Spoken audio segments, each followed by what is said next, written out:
predigo lo que pienso. Muy buenas noches, gracias por la sintonía, gracias por estar allí como cada domingo. Hoy vamos a hacer un análisis desde el punto de vista del periodismo, del análisis político, del análisis económico, desde la salud. ¿Cuál es la situación que vive el Paraguay de hoy? ¿Estamos mejor? ¿Estamos igual? ¿En qué avanzamos? ¿En qué retrocedimos? Y antes de contarles ya con quién estoy compartiendo hoy la mesa, realmente tengo invitados de primerísimo nivel. Antes quiero hacer un comentario rápido sobre algo, una información que se dio a conocer en la semana. No es nueva, pero siempre genera crispación. A ver, sabemos que uno de los problemas graves que tenemos nosotros como Estado es la anarquía salarial. O sea, décadas de manejos antojadizos del tema del salario han provocado estas distorsiones absurdas donde vos tenés un administrador en el Congreso que se encarga de las fotocopias, que gana 3 veces lo que gana quien tiene que administrar un hospital público. En teoría, esto se tiene que empezar a corregir, se tiene que empezar a corregir con la nueva ley de la función pública. En realidad, eso está por verse porque ustedes saben que la ley quedó redactada de forma tal que los administradores de cada poder son los que en definitiva tienen que ejecutar la ley. Es decir, va a depender de la buena voluntad que tengan. Pero si hay un espacio en donde realmente se provocan esto o se generan estos absurdos en materia de salario, son áreas que no están tocadas por esta ley de la función pública. Y una de las más irritantes es la de las entidades binacionales, que es un nombre pomposo que utilizan para esconder que en el fondo son empresas públicas. Está bien, pertenecen a 2 estados, pero no dejan de ser empresas públicas. Son hidroeléctricas. Obviamente eso requiere, para quien vaya a administrar una hidroeléctrica requiere de una formación técnica muy especial. Y se entiende que los salarios de esos profesionales, de esos técnicos, se equiparen con los salarios que cobra un profesional de ese nivel en una represa en China o en Los Ángeles o en Dubái. Pero hasta ahí nomás. El resto de los trabajadores de esa binacional no tienen por qué tener salarios que no respondan a la realidad del mercado nuestro, el mercado paraguayo. Sin embargo, ese espacio se ha utilizado durante décadas por la clase política para meter allí a los nuevos cortesanos del poder. Y solamente como muestra de esto y que explica la bronca que generan datos como estos, apareció una lista en la semana de los últimos datos con respecto a algunos de estos nuevos privilegiados. Y quiero nomás, algunos les quiero recordar para que ustedes apunten, porque después le votan otra vez a la parentela que metió a estos personajes en estos cargos y con estos salarios. Nuevos ascendidos con la administración. Esto ocurre con todas las administraciones. Ojo, esto no es una cuestión de la administración de Peña. Esto es una cuestión de la administración de Peña, de Mario Abdo, de Cartes, de Lugo. O sea, esto ha ocurrido a lo largo del tiempo y sigue ocurriendo y va a seguir ocurriendo porque la nueva ley de la función pública no le afecta a los que están en las entidades binacionales. Pero escuchen esto. Carlos José Eusebio Flores Villamayor, operador político. Un operador político. Ahora tiene un cargo de superintendente de gestión ambiental. Su salario, 75 millones de guaraníes. 75 millones de guaraníes. Escuchen Diana Rosa Centurión de Galaverna. Estamos hablando de la nuera del ex senador Juan Carlos Galaverna, el hombre que probablemente encarna el modelo político paraguayo. La esposa del actual senador Juan Carlos Nano Galaverna. Esta señora está como asesora de turismo en Itaipú. Asesora de turismo. ¿Cuánto gana? 68 millones de guaraníes. Esto es más del doble de lo que gana la ministra de Turismo. Prácticamente duplica el salario del presidente de la República. ¿Me pueden explicar qué tipo de asesoramiento puede tener Itaipú en turismo para que se pague 68 millones de guaraníes? Y la lista tiene más. Hugo Walter Ovelar Duré es el primo del senador Beto Ovelar. Tiene un cargo de profesional nivel universitario senior. ¿Qué quiere decir eso? No tenemos la más pálida idea. Salario, 62 millones de guaraníes. Tenemos, por ejemplo, a el miembro del Tribunal de Conducta de la ANR, que entró ahora, lo acaban de nombrar, como asesor especial. 43 millones de guaraníes. Liz Mabel Villalba Leguizamón es la nuera del intendente Nelson Cano. Cargo profesional nivel universitario. Salario, 34 millones de guaraníes. Y así sigue la lista. Está Gustavo Emanuel Candia Quiñones, es el primo de Óscar Nenecho Rodríguez, el intendente de Asunción recientemente destituido, jefe de división, 47 millones de guaraníes. Estos delirios, porque estos son delirios, no existe ninguna explicación, ninguna razonable para que a una mujer le paguen 68 millones de guaraníes por asesorar en materia de turismo a una hidroeléctrica. Obviamente pueden tener un asesor de turismo con un salario que responda a lo que se puede pagar en el mercado local. En realidad, este sigue siendo el espacio para los cortesanos del poder. Esto se tiene que cambiar. Hoy te dicen, no importa lo que se pague, porque en realidad todo ese dinero lo están cubriendo los consumidores brasileños que pagan la energía eléctrica de Itaipú. Primero, que en realidad el dinero es el costo operativo, o sea, esto que se paga pasa a ser parte del costo operativo de Itaipú. Pero les recuerdo que en breve esto va a ser 50% y 50%. O sea, nosotros, usuarios de la ANDE, vamos a pagar con la cuota de la luz estos disparates que se siguen dando en Itaipú y Yacyretá. No hay ninguna intención de cambiar. Y si nosotros no presionamos, nunca lo van a hacer. Bienvenidos, esto es Políticamente Incorrecto. Siempre digo lo que pienso. Bueno, y ya les cuento, tenemos una mesa de lujo. Benjamín Fernández Bogado, periodista, abogado, docente, en fin, escritor. Benjamín, ¿qué tal? ¿Cómo estás? Buenas noches para ti y para los invitados. Gracias por venir. Al contrario, un gusto. Ricardo Rodríguez Silvero, economista, docente. ¿Qué tal, Ricardo? ¿Cómo estás? Encantado de estar con ustedes. Éxito. Gracias por venir. La doctora Ana Campuzano, pediatra, docente, dirigente gremial. Hola, Ana. Bueno, de tu círculo de médicos, digamos. Hola, ¿qué tal? Luis. ¿Cómo estás? Buenas noches a los integrantes de esta mesa y al público en general que siempre participan de tu programa. Bueno, gracias por venir. Mi intención es un poco hacer un análisis de las diferentes lecturas posibles, ¿verdad? ¿Cuál es el escenario que tenemos hoy? Hay un discurso, digamos, en este momento de éxito de parte del gobierno, porque hay números que le son favorables, sobre todo los grandes números de la economía. Pero me gustaría un poco aterrizar en el escenario y quiero empezar contigo justamente, Ricardo. Sí.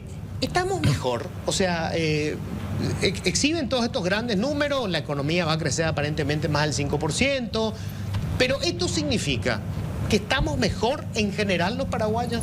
No creo que se pueda decir que en general estemos mejor, pero sí estamos mejor en la óptica de las instituciones calificadoras de riesgo. Son 3 de ellas, nos han calificado con la mejor de las notas. Y aparte de eso han hecho una evaluación de cómo estaba el país en términos de integración económica y también esa evaluación ha salido positiva. Depende de quién esté haciendo la evaluación y qué tema se está evaluando, ¿verdad? Por eso hay que ir con mucho cuidado, porque si tomamos otros indicadores, como por ejemplo el desempleo o el subempleo o la economía informal, entonces obviamente las noticias no son nada positivas, ¿verdad? Depende entonces de qué es lo que queramos analizar realmente.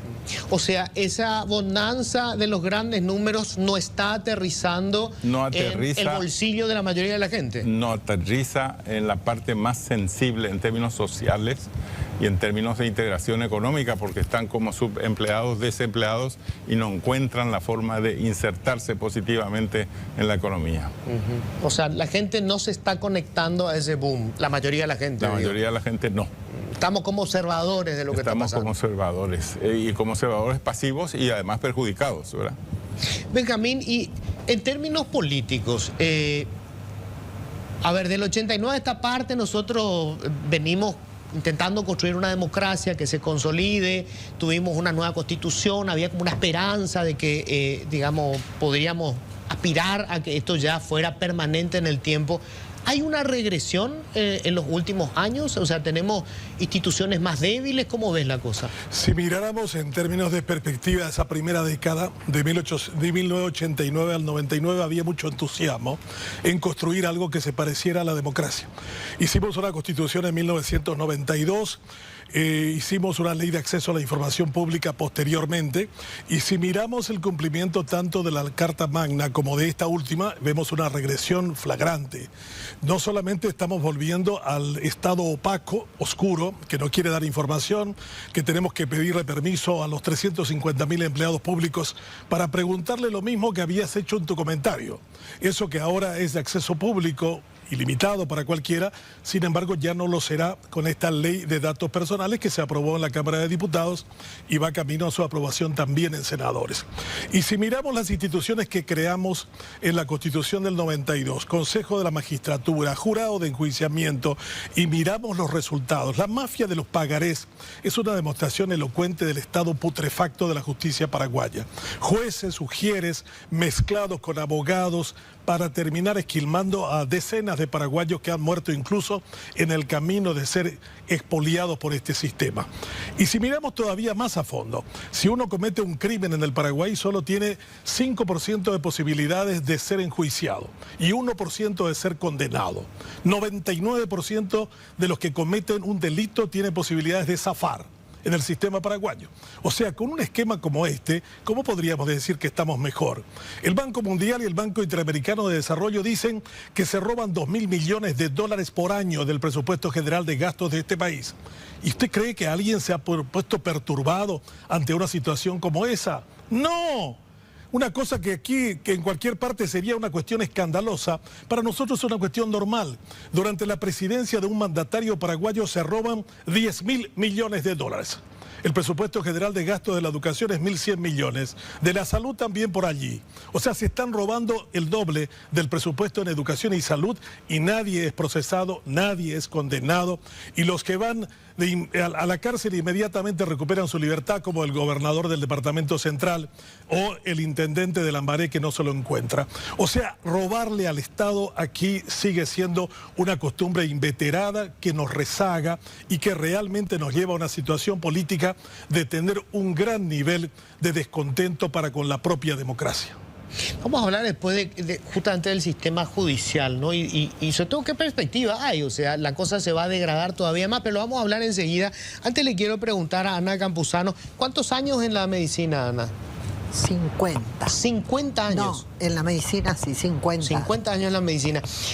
Y en este medio siglo de estar en la medicina, y sobre todo en los últimos años, ¿estamos mejor? Porque hoy se inauguraron hospitales, estamos invirtiendo más en medicina, pero digamos, lo que vos ves en el día a día, ¿estamos mejor?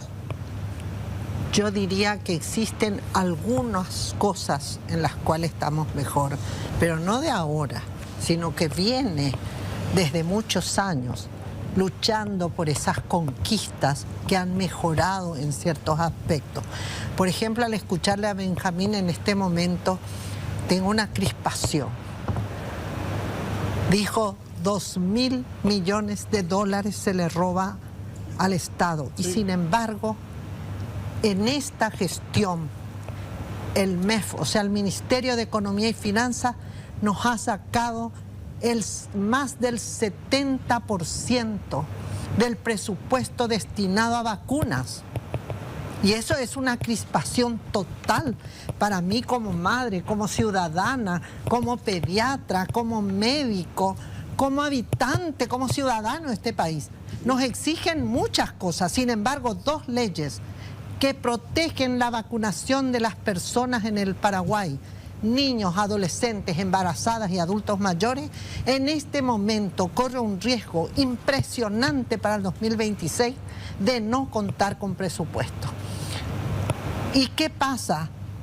En el Senado, personas que fingen demencia, digo yo, porque se les manda una nota donde se explican perfectamente las 2 leyes que protegen a las vacunas y que deben estar blindadas de acuerdo a las leyes que son la 4621 del 2012, artículo 25, que durante la gestión del profesor Antonio Arbo, pediatra, se logró, que fue una gran conquista, y también la ley 2610 del año 2003, artículo 4, que también habla de un blindaje de ese presupuesto, que ese presupuesto debe ir directamente al país y que está blindado y que no se puede bajo ninguna circunstancia tocar. Ahora, esta es una regresión de una política pública exitosa, porque una de las pocas cosas en las que tuvimos bien siempre fue en la vacunación. Pero totalmente, en estos 2 últimos años han hecho inventos, darle un 68% del presupuesto a bonos de la nación que no existen para el 2026 o cosas por el estilo y que no deberían haber tocado la ley. Y esto es producto del Ministerio de Economía y Finanzas. No es de la Ministra de Educación, de Salud. No. Esto no está en consonancia con lo que fue la campaña política, porque muchos se colgaron del discurso de los antivacunas también. No, pero son pocos, son gente que no tienen conocimiento. Si tú miras el currículum de cada una de esas personas antivacunas, no tienen para sostener nada, ninguna evidencia científica. Hasta inventan estas comunicaciones tipo TikTok, de que llegaron al Congreso, de que el Congreso de los Estados Unidos juzgaron a los laboratorios, que tienen que pagar. Todo eso son inventos, pero la gente lee un TikTok y cree, ¿entendés? Bueno, pero el gobierno está recortándole el dinero a la financiamiento de la vacuna. Pero no puedo entender por qué. Yo no sé si el presidente sabe, pero esto es una locura total. Los pediatras estamos todos así. Estamos por hacer un congreso y precisamente hoy hemos decidido que se va a poner una lista para que firmen todos los pediatras que asisten. O sea, hoy está bajo riesgo el presupuesto para vacunas. De vacunación de todos los años. Sí, nosotros hemos pedido una entrevista a la ministra de Salud. Nos hemos reunido con ella, representante de la Sociedad Paraguaya de Pediatría, presidenta actual. ¿Qué nos dijo? Que ella de alguna manera va a tener este presupuesto, por lo menos de insumos estratégicos. Pero eso es vestir un santo y de vestir otros. Porque los insumos estratégicos están destinados en este momento a otros insumos y no de vacuna. Claro que ella con el compromiso que tiene ante la comunidad médica y ante la sociedad paraguaya, tiene que inventar de cualquier lado, pero esto no es ley. La ley dice fuente 10 de los fondos públicos. Claro, los impuestos. Punto. Ricardo, decías vos, no se aterriza, este éxito, este boom macroeconómico no se aterriza con la mayoría de la gente que está en el sector informal, que no tiene seguro social, que no tiene garantizado un salario mínimo. La pregunta es ¿por qué? ¿Qué cosas no se han hecho las diferentes administraciones, verdad? ¿Por qué seguimos así? Y porque lo que hay que superar requiere el concurso pleno de las autoridades electas y ver que se cumpla la Constitución y todas las normas conexas a la Constitución, que se cumpla lo que se promete en la campaña electoral y que no se pase el día con el bla bla de que el presidente de la República tal cosa y que el vicepresidente de la República tal otra, pero resulta que se están pisoteando las leyes básicas del país, ¿verdad? Entonces ahí está lo que le preocupa a la colega, ¿verdad? Que en una cosa tan importante como es la profesión de ella, nos están tomando los recaudos del caso. Y nos pasamos hablando de tonterías, ¿verdad? Es cierto que algunos investigadores de la prensa están haciendo un aporte realmente fantástico con su posición crítica. Yo creo que esa es la posición que hay que mantener. Ahora, Ricardo, el tema de, digamos, la gente que no consigue un empleo, que no consigue un ingreso, digamos, importante, que cambie realmente su calidad de vida, está atado a que, a ver, nosotros tenemos que la mayoría de la gente trabaja en microempresas. Yo no sé si las microempresas tienen mercado, si tienen financiamiento, si tienen apoyo técnico. El presidente se pasa viajando, buscando grandes inversores afuera. ¿Esto está teniendo resultados? O sea, ¿hay una inversión extranjera que esté cambiando el escenario y que nos diga que en los próximos años esto va a ser distinto y que la calidad de vida va a mejorar? Desde el punto de vista de integrar a la población marginada a los beneficios del progreso económico y social, se ha fracasado rotundamente hasta el momento. Es decir, no hay forma de justificar eso. Tengo estudios hechos y publicados frecuentemente acerca de lo desesperante que es la situación de aquellos microempresarios que de pronto no tienen otra cosa que hacer que ponerse a vender. Bueno, la gente a veces vendedores ambulantes. No calibra bien las cosas. Realmente están empezando a vender ya cocaína y heroína y se matan con el fentanilo. Es decir, eso es lo que están haciendo por falta de oportunidades de trabajo. Vos decías, Benjamín, el sistema judicial, que es una cuestión clave. Hay una regresión en los últimos años, porque siempre fue una disputa política, digamos, cupos en el Consejo de la Magistratura, en el Jurado de Enjuiciamiento de Magistrados, pero en los últimos años un solo sector político aparentemente tiene la mayoría en los dos lugares y tiene el control de esa manera también del Poder Judicial. Sí, la gran pregunta que tendríamos que hacernos es, un país tan desigual y tan injusto como el que tenemos, ¿puede tener una justicia institucional diferente? Y mi respuesta es no. Cuando uno mira la historia de Estados Unidos y ve que le daban un escudo a una persona para que vaya y busque a alguien vivo o muerto y se lo traiga, eso ocurría en California a comienzos del siglo XIX. Y a mí me impactó siempre esa figura. ¿Quién era ese personaje a quien le colocaban una estrella y un sombrero y se montaba a caballo y iba a buscar a alguien vivo o muerto? Ese no era más que un sicario. El sistema judicial no existía en California y por lo tanto había que contratar a un matón para que se vaya, se lo traiga a otro matón en el caballo y posteriormente se le saque la estrella y el sombrero porque había terminado su misión. Y yo creo que estamos teniendo ese tipo, entre comillas, de injusticia permanente hoy cuando vemos los niveles del sicariato. Y esto ya no es un problema de frontera, es un problema que vive acá en cualquier lugar, en cualquier rincón y de cualquier manera. Lo hacen incluso en los barrios más copetudos de este país, frente a la Facultad de Derecho, que realmente vive una tan profunda crisis que lo mejor que podrían hacer es cerrarla por un tiempo largo para hacer un estudio exactamente qué tipo de gente están sacando de allí, para qué propósitos, para qué institución, con qué tipo de formación. O sea, tenemos muy malos abogados formados en nuestras facultades, unas instituciones que no cumplen su labor, que están absolutamente politizadas y un sistema de justicia que ha capitulado ante el crimen organizado. A tanto que un ministro del Interior como Riera dice eso se ha invisionado incluso en los más altos niveles de la administración pública paraguaya. Yo creo que el grave problema es que la política no ha resuelto los problemas de la gente. Y ha pasado un dato que es una cosa interesante que vale para Ricardo. Cuando se le preguntó al encargado de la Dirección de Estadística, la INE, o el INE, ¿por qué bajó la población? Esperábamos que fuéramos 8 millones y terminamos siendo 6. Y la respuesta de él, una de las más ingeniosas, que me hizo pensar, fue que hubo una alta migración de úteros.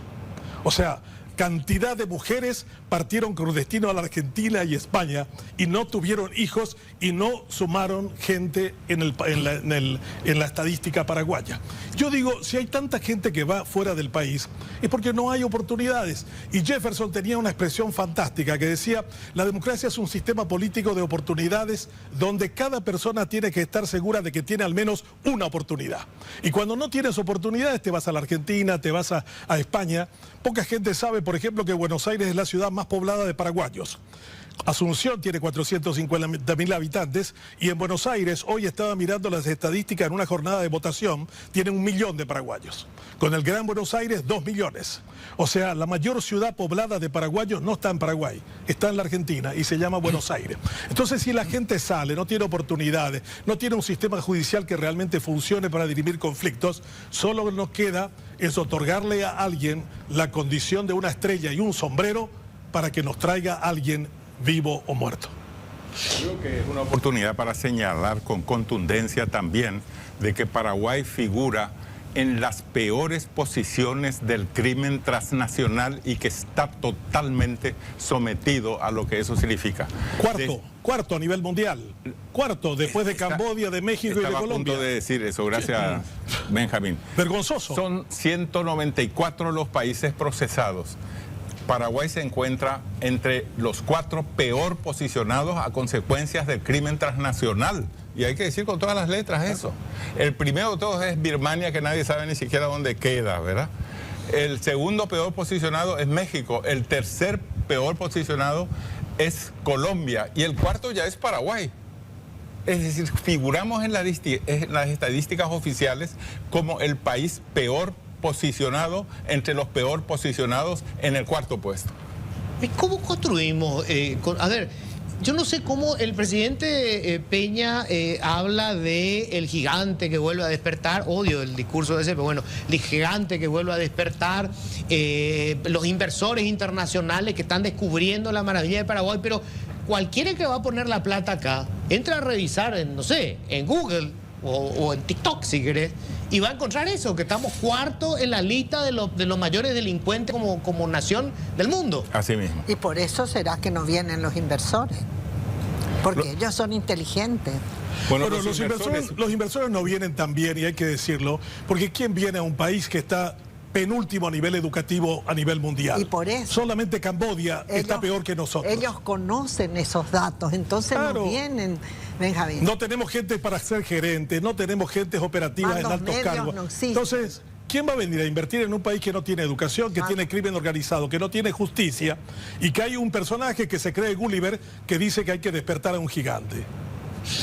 Ahora, a mí me produce todo esto, me produce una sensación de inseguridad total lo que están hablando Benjamín y Ricardo, pero te digo, lo que tú dijiste me crea mucha crispación. Que se esté el problema de los sueldos de estos personajes. Realmente es inconcebible que en un país que pretende ser justo, porque nuestra Constitución Nacional habla de equidad, habla de igualdad, donde en un país que pretende ser justo haya... Voy a hablarte de mi profesión. 40 años, 30 años rompiéndose las pestañas y muchos jefes de cátedra, no voy a hablar de todos porque ahora hay también corrupción en la Facultad de Medicina, pero hay jefes de cátedra que ganan 10 millones de guaraníes, que se rompieron las pestañas para llegar a ese lugar. Y sin embargo, una persona que no sé cuál es su función, porque yo para hacer, tengo una condecoración, no sé cómo se dice, del Ministerio de Turismo por haber contribuido tanto al turismo con los congresos de Paraguay. Entonces yo me podría ir en ese cargo. Podría ser asesora. Sí, sin embargo yo Centurión de Galaverna, claro. El problema sin embargo, yo tengo ni la 4ª parte como jubilación, después de haber llegado a la titularidad de la cátedra con mucha honradez y con mucha... Después de estar trabajando 50 años en la profesión, tengo la 4ª parte de esa jubilación. Y tengo en este momento un trabajo, un asesoramiento, una consultoría del Ministerio para exámenes a el personal de salud que vienen con títulos extranjeros para darle su registro profesional. Y gano, ¿cuánto era? 60 millones. 68 millones. No, ni la 10ª parte. Esto sin los beneficios. La 9ª parte. Sin beneficio. Entonces, a uno le da, eso produce crispación, Luis. Esto debería ser intervenido. No sé cómo, pero no puede ser Democracia no significa libertinaje. Y esto es un libertinaje de las autoridades nacionales. No puede ser. No puedo concebir lo que yo sé que existe, yo he leído muchas cosas de todo esto, pero a veces uno lee y dice, pero esto ya es el colmo, porque yo puedo entender que un ingeniero altamente calificado, que existen muchísimos, sí, altamente calificado, tenga un sueldo de ese tipo y no debería tener menos. Pero un asesor ¿de qué? De turismo. Con tal que el sicariato que dice él no me afecte posteriormente, pero realmente crispa este tipo de cosas. Una cuestión que siempre, digamos, de la que siempre te ocupaste, Benjamín, y que es clave para saber si tenemos alguna perspectiva de cambiar el escenario en el país, la educación. ¿Viste algún cambio en esto, en lo que va de la gestión de Peña? No, venía con la idea de que iban a hacer una transformación educativa, que era el título pomposo que le pusieron en la administración anterior, pero apareció un pastor que dijo, no, Dios, patria y familia, vamos a mirar la cuestión de género, cuando nuestro problema es matemática, no sabemos sumar, restar, multiplicar ni dividir, no sabemos leer, cuando después de leer no entendemos lo que leemos. Tenemos alumnos de 6º grado en el área de Asunción que llegaron a ese nivel sin saber leer y ni entender lo que leen. Y lógico, cuando llegan a la universidad ocurre un problema. El mayor problema que tienen para ingresar es redacción castellana, porque no pueden hacer una idea en torno a un tema determinado escribiéndolo. Yo creo que estamos peor en materia educativa porque hemos perdido la idea de poder rebelarnos contra ella. Creemos que así nomás puede ser el Paraguay y hemos capitulado ante eso. Yo creo que Luis Ramírez, que sabe mucho de esto porque tiene un negocio de la educación privada, le está haciendo un pésimo favor a la educación porque ya no va a poder sostener solo en el discurso la decadencia en la que estamos. Hoy estamos peor que antes y ahora creemos que la educación solo pasa por dar de comer una vez a un niño por 180 días. Los 185 que se vean, pero ¿creen que con eso vamos a superar nuestro grave problema en materia de lectoescritura, de operaciones matemáticas elementales? No, y esa es una razón de nuestro fracaso colectivo. Poca gente habla, doctora, que la gente que llega a entrar a la universidad en Paraguay constituye solo el 5% de los que iniciaron el kindergarten. Y de ese grupo que ingresa, 160.000 aproximadamente, en 57 universidades públicas y privadas, solo se gradúa el 10%. No aguanta, no se halla, no tiene conexión con la universidad, no entiende lo que le están enseñando. O sea, tenemos una crisis enorme en materia de educación en general, en primaria, en secundaria y en universidad. Y en lo que somos buenos los paraguayos, que es por ejemplo cuestiones de carácter manual, deberíamos haber hecho como Alemania, como Suiza, como Singapur, que todos van juntos hasta el 9º grado y posteriormente el 80% va a carreras técnicas de rápida salida laboral. Y un 20% va a la universidad, ingresa y termina la universidad. En cambio acá nosotros hacemos todo al revés y no cambiamos nada, que es lo peor de todo, porque cada vez estamos peor. Yo fui hace 8 meses a Camboya, quería conocer Camboya, ese país donde Pol Pot, un lunático, mató 3 millones de personas, a todo aquel que supiera leer y escribir y usar anteojos. Ese país es el último, el penúltimo se llama Paraguay. Cuando le pregunté a los cambodianos en una escuela, ¿por qué todavía después de tantos años de la ida de Pol Pot ustedes no mejoraron la educación? Porque pensamos que si sabemos leer, escribir, sumar, multiplicar y dividir, vendrá algún otro Pol Pot que nos terminará matando. Pero nosotros, ¿qué es lo que tenemos? Tenemos una herencia de Stroessner que invirtió genocidamente 1% del Producto Interno Bruto en 35 años. Y la democracia invierte 3.3 cuando la UNESCO te habla de 7 como mínimo y nosotros necesitamos 14. Yo quiero defender algo. No fue un pomposo nombre lo de transformación educativa. En eso difiero contigo. Era algo soñado. ¿Por qué no lo llevaron adelante? Y porque los diputados y senadores lo eliminaron en 15 minutos sin haber analizado. Si se hubiera seguido la mitad de lo que era transformación educativa, realmente hubiéramos salido adelante el país. Ahora yo lo dije en un programa televisivo, ni Superman soluciona los problemas de este país. Y digo ni Superman porque hasta los niños saben que Superman es todopoderoso. y para que los niños entiendan también, porque ellos tienen que entender. Ni Superman soluciona nuestro país mientras sigamos con estos índices que tiene la educación. Recuerdo que tuviste una discusión con Bachi Núñez, Ana, donde decías que, porque él hizo una interpretación del tema del almuerzo escolar, y supuestamente en su calidad de neurólogo, y vos decías que preferís que te atienda un chamán antes que Bachi Núñez, por lo que dijo. Pero en eso estoy de acuerdo contigo. Todo lo que había para la supuesta transformación educativa se recortó y toda la plata fue para un proyecto que es Hambre Cero, y ahí se agotó. Bueno, lo que pasa que transformación educativa tenía un proyecto muy importante, llevar el presupuesto destinado a educación en forma progresiva hasta que en 3 años lográramos tener un 6.2%, sí, como habla la UNESCO. Pero ¿tú te preguntaste alguna vez por qué en 15 minutos se eliminó ese proyecto? En 15 minutos.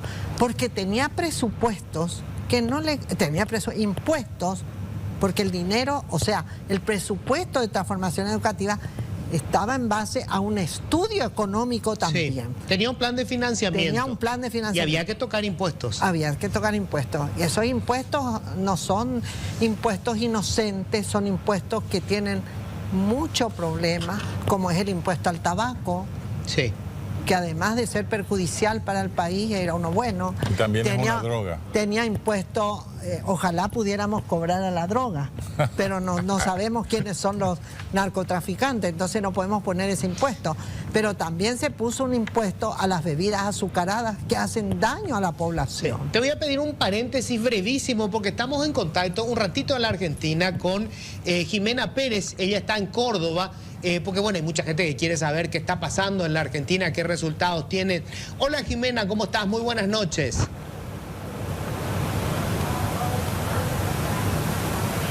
¿Qué tal, Luis? Buenas noches para todos. Mira, nosotros estamos en la provincia de Córdoba, estamos en una de las sedes que es importantísima aquí en la provincia de Córdoba, porque estamos en la sede de La Libertad Avanza. Miren, vamos a ver muchísimo movimiento. Hay ya festejos en esta zona, hay abrazos, hay sonrisas. Por lo que estamos viendo, están festejando. No hay números oficiales hasta el momento. Mira, nosotros estamos afuera porque todavía no ha ingresado la prensa, no ha ingresado las personas que están esperando llegar a este búnker, que son los fanáticos, las personas allegadas a la Libertad Avanza.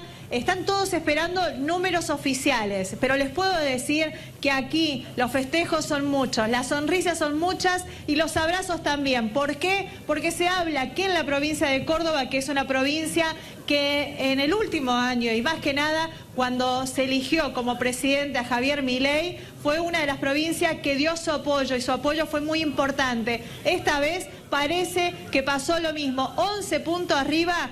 Estamos hablando como ganador, por lo menos aquí en la provincia de Córdoba, para La Libertad Avanza. Reiteramos esto porque es muy importante lo que va a suceder en las próximas horas si se confirman estos números que estamos hablando. Jimena, solamente para poner en contexto rápidamente, si esta victoria, obviamente Córdoba es una de las plazas electorales más importantes, se replica en otros espacios, ¿qué margen tendría el presidente Javier Milei en el Congreso? ¿Esto le estaría dando mayorías como para poder tener garantías de que va a ejecutar su plan de gobierno?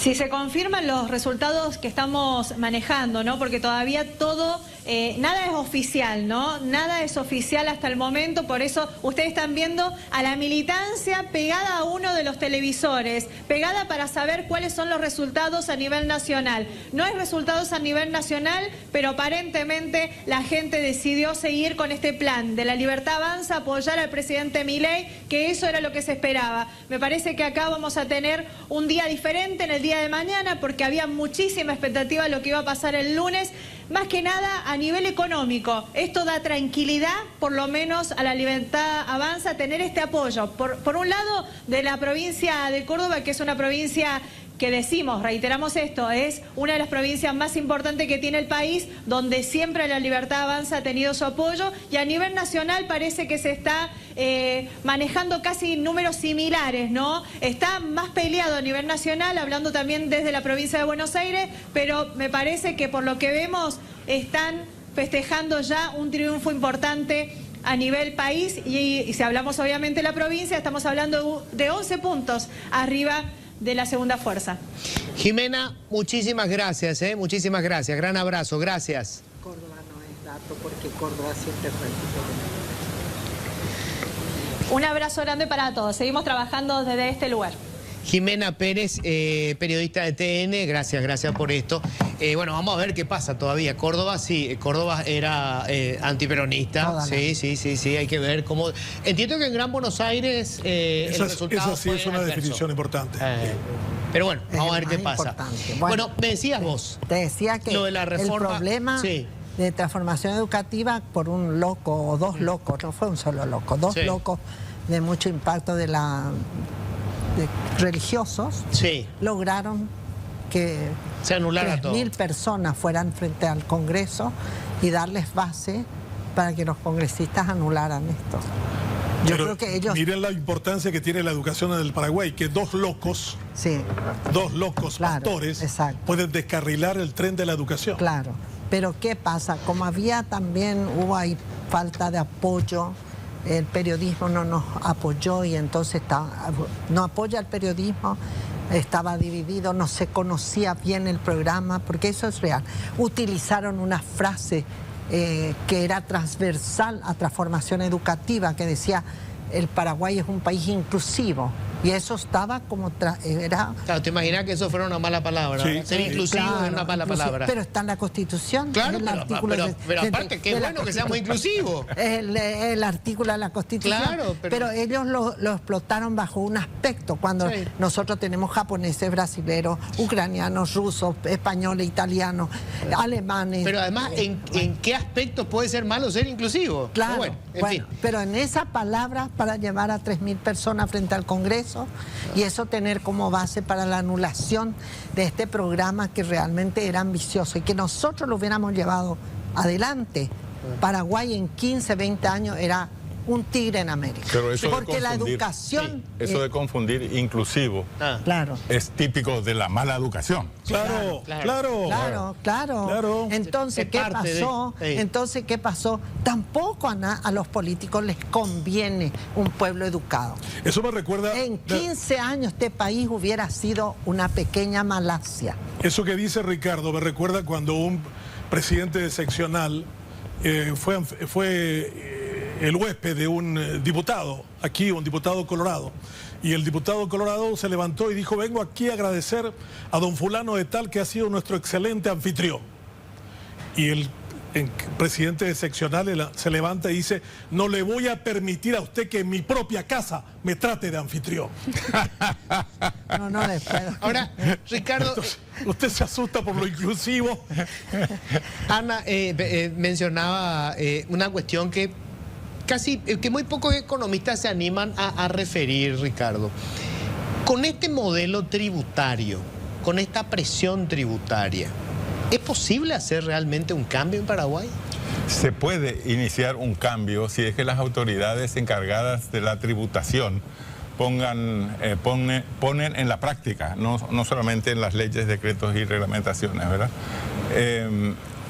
La idea de que a menor recaudación tributaria, cuando la educación es pésima y los funcionarios públicos peor aún, puede terminar en un fracaso total. Es decir, acá lo que hace falta es realmente que las autoridades públicas pongan énfasis en una tributación que fomente la educación, el desarrollo y la integración igualitaria para todos, ¿verdad? Parece una perogrullada, pero es así. Y acá eso no se está haciendo tampoco. Bueno, no recuerdo quién menciona siempre la palabra de que, el low cost. Dice, Paraguay es un país low cost. O sea, es como esas aerolíneas... Eso dice Amílcar Ferreira. Sí, Amílcar Ferreira, ¿verdad? Que dice, como esas aerolíneas en donde el pasaje es barato, pero nada tenés. Es decir, todo lo que vos quieras tenés que pagar. Y en Paraguay digamos, si vos tenés recursos, es un país barato, porque vos pagás la educación, pagás la salud. Pero si no tenés para pagar eso en el sector privado, tenés cero servicio. O sea, 10% es la presión tributaria, es un 10%, pero a cambio nada. Es decir, digo, vos tenés en Noruega, no sé, 60%, pero tenés todo cubierto. Y los marginados no tienen ninguna chance de salir adelante con este modelo de desarrollo. Nos ponen énfasis en la reintegración de ellos en términos positivos, ¿verdad? Hay que recordar ciertas cosas, Luis. Para que un pueblo pueda desarrollarse, requiere que el 80% de su población sea bachiller. ¿Cuánto menos? No, como mínimo. Y eso no lo dicen los educadores. Dice el Programa de las Naciones Unidas para el Desarrollo, el PNDU. 80% bachilleres. ¿Cuánto tenemos nosotros? ¿Cuántos concluyen la primaria y cuántos concluyen la secundaria? El 50% de los jóvenes abandona en el secundario. Entonces, ¿cuándo vamos a tener esos índices requeridos por una organización que no es discutible en sus de cifras? Nosotros no tenemos posibilidades de un desarrollo nacional. Y es más, para que todo ser humano, dice el PNDU, pueda desarrollarse, requiere ser por lo menos bachiller. O sea, si no sos un bachiller, no tienes perspectivas de desarrollo. Entonces, por eso esa persona que gana 68 millones. 68 millones dice bachiller, por lo menos. Terminó, y mira qué bien le fue. Terminó el secundario. Evidentemente le funcionó. Pero tenés 1000 profesionales de alto rango que, como no tienen parentesco político, no están ahí. Y está un bachiller simplemente. Y no solo nosotros tenemos doctores, tenemos más que doctores en nuestro país. En las condiciones actuales el gigante va a seguir dormido. Y Einstein, que había llegado a Estados Unidos corriendo del terror nazi, había dicho una frase que nunca le entendieron cuando llegó a Estados Unidos. Dijo: los países que no invierten en educación y que no retengan a sus mejores talentos se van a quedar con una linda historia, con una linda música, pero no se quedarán ni con las mismas banderas, ni con las mismas fronteras, ni con el mismo idioma. Sí. Paraguay corre el riesgo de dejar de ser país en las condiciones actuales. Es gravísimo y no nos damos cuenta de eso. Muy grave. Sí. Hay universidades de frontera que están enseñando en portugués, y también en Asunción ya, por la cantidad inmensa de estudiantes brasileños que están en nuestro país. No sé quién me decía hoy que es nuestra venganza. De la guerra del 70. Tú me dijiste... Sí, mandamos dos cosas: los cigarrillos de carte que matan de cáncer de pulmón y la cantidad de graduados médicos que se encargan de matar pacientes en Ceará. Justamente te iba a preguntar eso, Ana, porque en estos días hablaba con el director de Migraciones y me decía que tenía más de 30.000 pedidos en lo que va del año, más de 30.000 pedidos de ciudadanía, no es ciudadanía, de residencia temporal. Y en su mayoría eran estudiantes brasileños. Que están, o sea, Paraguay aparece como un gran exportador ahora de estudiantes, o sea, gente que viene a formarse acá. De médicos mal formados. Y eso te quería preguntar. 600 millones de dólares mueve al año este negocio. El problema fundamental es que son la mayoría formados en medicina. ¿Qué es lo que tiene que cuidar al ciudadano que se desarrolla o que se tiene que desarrollar y al supuestamente desarrollado? ¿Cómo se van a desarrollar o van a ser desarrollados de adultos si están sostenidos por esa cantidad de médicos que no tienen capacitación formal? No están capacitados como médicos, Luis. No están capacitados. Tenemos que entender, no puede una ciudad como Pedro Juan Caballero tener más, yo creo que en este momento tiene más de 5.000, 7.000 estudiantes con un hospital que tiene cuántas camas y con centros de salud que no tienen instructores que puedan manejar a los estudiantes, porque los estudiantes pueden parte de su formación. Esto es una estafa. Pero ya sabemos, entonces la pregunta es: ¿qué es lo que hay que hacer para que sea posible lo que no se puede dejar de hacer para que el país supere el subdesarrollo? En eso, por ejemplo, yo estoy muy feliz en este momento con ANEAES. Está tratando de hacer cosas, pero ANEAES no tiene capacidad punitiva, no tiene ninguna capacidad punitiva. O sea, no le puede cerrar a la Nadie, no puede cerrar. Entonces, ANEAES te deja abrir una facultad, pero después no se entera de qué es lo que se enseña o se deja de enseñar. No, Benjamín, ANEAES no permite abrir una facultad. ANEAES no tiene esa... CONES. El CONES. El otro, por eso quiero hacer mucha diferencia entre lo que es CONES y entre lo que es ANEAES. el mismo sistema, doctora. No. Yo soy evaluadora y te puedo decir que no es lo mismo. Hace mucho no acredito una universidad, y de una carrera, ¿y de qué sirve? Bueno, pero no habilitar, pero igual, o sea, digamos... No acredito. Si nosotros no acreditas. Habilita al CONES, claro. no acredito. Pero ANEAES no tiene... No le puede cerrar. No le puede cerrar. Entonces, Claro. Entonces, el que cierra, funciona el igual. que debe cerrar es el CONES. Y ahí tenemos el problema que son jueces y partes. Ahora, quiero insistir nomás antes de terminar en el tema del capital humano, de la formación de la gente. Benjamín, vos que seguiste la historia, sobre todo de ese fenómeno que fue Estados Unidos se convierte en lo que en el país más poderoso del mundo entre el 50 y el 70, cuando, a diferencia de Europa, el grueso de su población adolescente terminaba la secundaria. así es. Mientras que en Europa todavía no llegaban a eso. Sí, bueno, Estados Unidos está ahora en una profunda crisis. Sí, hoy está en porque otra también con la globalización del 90 dejó a mucha gente por detrás y creció un resentimiento enorme contra las universidades de élite. Mi universidad, Harvard, está ahora bajo ataque feroz de Donald Trump, como muchas otras universidades también de alta capacitación. Yo creo que Estados Unidos ha dejado también empobrecer su educación de educación primaria y secundaria, y hubo una brecha muy grande entre aquellos que pudieron acceder a la universidad, que cada vez fue más costosa, y lo que generó también un endeudamiento enorme de parte de sus graduados. La educación está en crisis, no solo en Paraguay, está en crisis en Estados Unidos, está en crisis en Alemania. Hoy he estado leyendo una cuestión que dice alerta roja con respecto a la educación en Alemania. Entonces yo creo que acá nuestro tema es que ha cambiado tremendamente, ¿no? Y lo que no tenemos es noción del grave daño que esto supone a nuestra soberanía como país. Podemos perder nuestra soberanía por la cantidad de ayura galleta que tenemos en el gobierno. Para cerrar, Ana. A mí me preocupa mucho que la crisis en medicina es grave. Es grave incluso en Argentina, donde las residencias no pudieron ser llenadas porque lo que le pagan a los residentes y la cantidad de horas que tienen que trabajar no es posible. De a poco nos puede ocurrir a nosotros, claro, porque no tenemos capacidad de formación adecuada para esos residentes. Entonces están migrando. Los egresados a la Católica, los egresados a la Nacional, las dos mejores universidades, se van, porque sus títulos se aceptan en varios países, se van. Entonces, nos van a quedar los otros. ¿Qué va a ser?